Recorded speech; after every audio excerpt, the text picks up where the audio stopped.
Asalaamu calaykum waraxmatullaahi wabarakaatuh. Kusoo dhawow kanaalkeena, subscribe saar oo furo gambaleelka si ay kuu soo gaadhaan muuqaalada aadka u xiisaha badan ee ku saabsan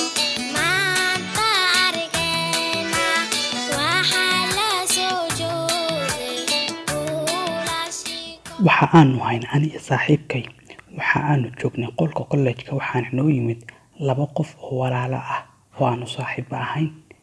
Dabadeeto waxaanu aadnay waanu lugeynay oo waanu tagnay si aanu u soo ciyaarno waxa loo yaqaano kubadda gacanta ama kubadda kolayga. Intaan jidka sii soconay, midkood wuxuu ahaa mid aad u aamusan oo aan nala sheekaysanaynin, iska xidhxidhan ayuu ahaa. Yacni qof xidhxidhan ayuu ahaa.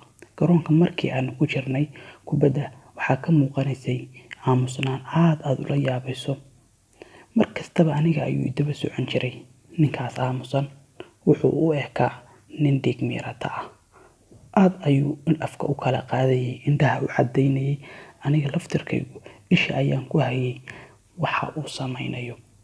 Kubaddii waanu ciyaaraynaa, balse waanu ka nimid kubaddii. Dabadayda ayuu dhinacayga ayuu socdaa. Waxaa iga horeeya saaxiibkay iyo walaalkiis. Wuu istaajiyay, jilbaha ayuu dhigtay, kadibna afka ayuu aad u kala qaaday. Waan eegay, waa xilli habeen ah, waa mugdi.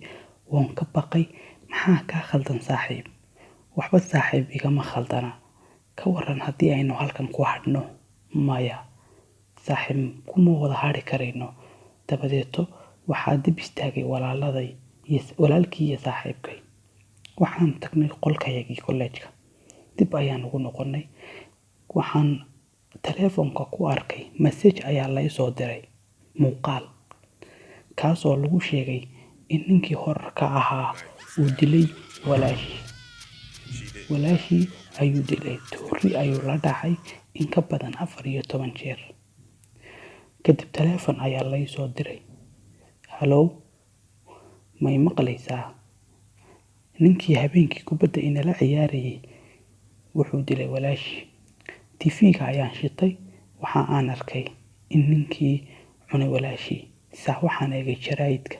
Waxaa ku qoran nin cunay walaashii ama qashay. Wuxuu ahaa nin horar ah oo aanan ogeyn. Walaashii ayuu ka takhalusay oo uu cunay. Dabadeeto aad ayaan uga naxay markii aan arkay. Indhaha ayaan aad u kala qaaday. Cabsi ayaan dareemay. Mar walbaba waxaan ku noqdaa jaraa'idka, ma run baa mise waa been. Waxaan habeenkaa ku sigtay in aan calooshiisa galo. Waxaan soo xasuustaa habeenkaas. Afka ayuu aad u kala qaadayay. Ugu dambeyn waxaa la geliyay jeelka maadaama uu noqday gacan ku dhiig leh, walaashiis cunay iyo weliba qof bani aadamka khatar ku ah. Mahadsanid daawade.